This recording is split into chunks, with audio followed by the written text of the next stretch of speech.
Hello and welcome to my channel. My name's Siri and today I'll be sharing my makeup routine, including products that have zero pore clogging ingredients. I posted a video a few weeks ago showing how I check for pore clogging ingredients in my makeup, but today I'll simply be talking through all the exact products I currently use and recommend for acne-prone skin. These products are all free from pore clogging ingredients. Give this video a like, subscribe to my channel, and let's get into it. Skin prep is so important for a smooth base, so after I moisturize, I like to use the Rare Beauty Pore Diffusing Primer. I feel like it makes the rest of my makeup look smoother and also last longer without separating. I pretty much apply this all over my face and just tap it in. After I let this sit for about a minute, I go in with the NARS Radiant Creamy Concealer in the shade Praline. It's really buildable and has good coverage. To make it melt onto my skin and to make it look more natural, I start blending it in with a damp sponge first, and then I pat everything in with a small concealer brush.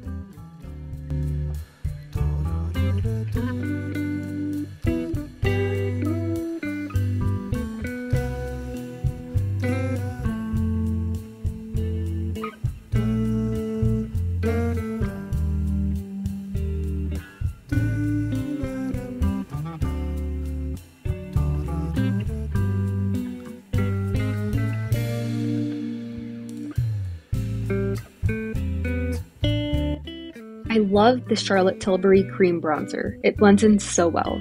I used to use the LA Girl concealer in a darker shade as contour, and I always had clogged pores in those areas on my cheeks, but I haven't had that issue since I switched to this bronzer. I blend it all over my face where I want to add a sun-kissed glow, and I also use it as contour on my nose.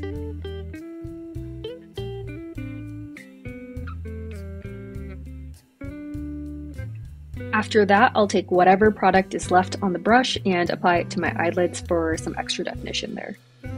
Next, I add my favorite blush. This is the Saie Dew Blush in the shade Rosy. This blush is also really easy to blend in and leaves a really nice glow on my cheeks. I feel like it has the perfect amount of pigment. I like the Rare Beauty blush, but because it's so pigmented, it can look streaky and a little harsh sometimes. I like that the Saie blush is softer and easier to blend, and it still pops on my brown skin.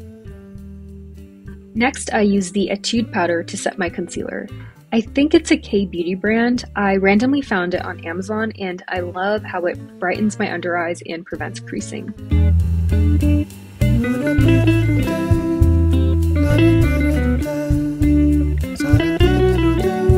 In combination with that, I use the Saie Radiant Setting Powder.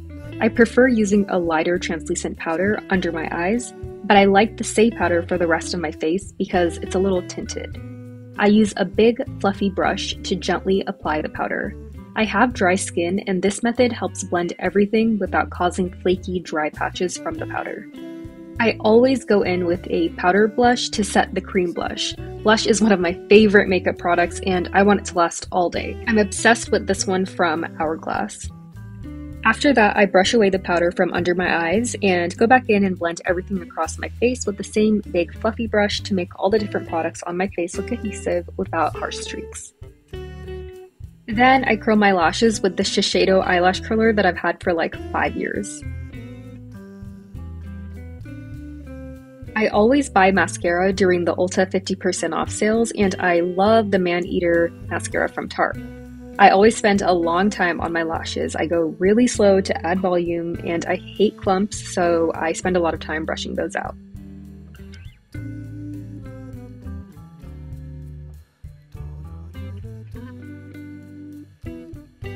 Buxom mascara is so underrated. I have a waterproof formula for my bottom lashes. This helps avoid the dark color from transferring onto my under eyes throughout the day. I'm using a Sephora pencil to line my lips. I like blending it out all over my lips so there aren't harsh lines, and then I'm adding the Summer Fridays lip butter. This lip butter is definitely viral for a reason. It's actually really hydrating and very pigmented. I'm not done yet. My last step is to go back in with the Saie liquid blush to add some glow back on top of all that powder. And that's it. This is the final look that I get from my non-pore clogging makeup routine.